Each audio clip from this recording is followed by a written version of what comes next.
Seeing a loved one's home consumed by severe clutter is incredibly stressful.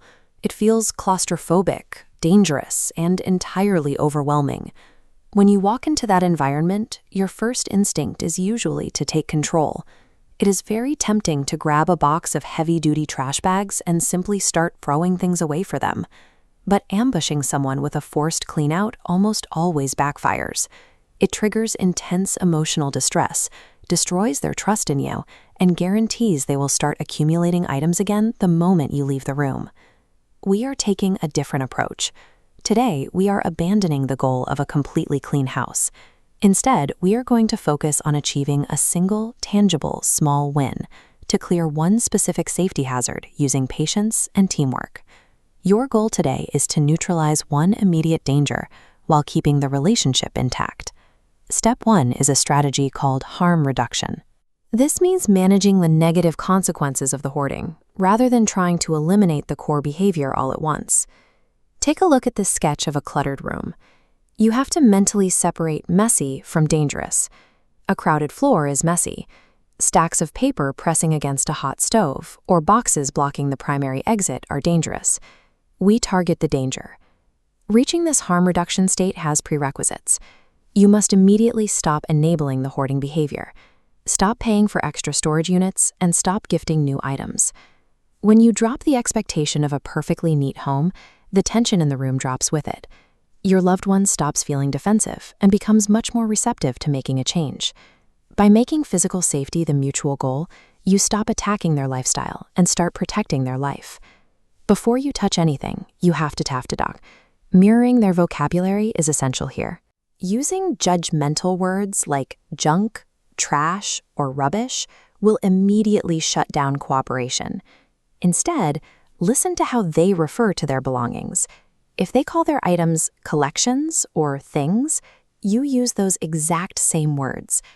You also need to frame your request carefully. Replace values-based judgments with clear, objective safety concerns. "Nobody should live in this mess," starts an argument.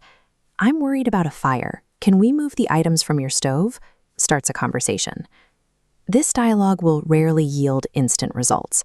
Success at this stage is simply de-escalation, a moment where they listen to your safety concern without walking away or becoming defensive.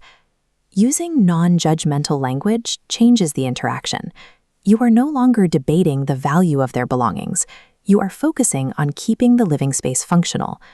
Once they agree to help, the decluttering session must be drastically reduced to a micro goal. Do not try to tackle a whole room. Target a single drawer, one step on a staircase, or a small patch of counter. You must deliberately choose a low-emotion starting point. A pile of old mail is much easier to sort through than highly sentimental objects like photographs or clothing. Taking away the visual scope of the entire room is a deliberate tactic. By isolating the task, you prevent their brain from short-circuiting into decision fatigue and panic. Completing these micro-goals builds their mental tolerance for discarding items. They are exercising a decision-making muscle they haven't used in years. Now it is time to sort the items. Establish the golden rule of engagement immediately. You must explicitly ask permission before you physically touch anything. Your role is to guide the process and maintain focus. Your left one must be the person who physically picks the item up, places it in a pile, and makes the final decision. To maintain momentum, introduce a strict binary sorting system. Every single object must go into either a keep bin or a discard bin. You must absolutely forbid a decide later or maybe pile. Allowing a maybe pile simply relocates the hoarding behavior to a new corner of the house instead of resolving it. When the session is over, step back and look at the cleared microspace together. Acknowledge what actually happened here. A major household fire hazard has been successfully neutralized. Emphasize and verbally celebrate this win with them. Getting rid of even a single item is emotionally exhausting for someone with hoarding disorder. This is a monumental victory. Use the trust you've established to set your next step. Ask them to agree to a specific date and time for the next micro session. From here, encourage them to seek long-term professional help. Research cognitive behavioral therapy options and local peer support groups. Treating the root mental health condition is required for long-term recovery. The house wasn't cleared in a day. But by securing a single safe step today, you build the critical foundation they need to safely reclaim their life tomorrow.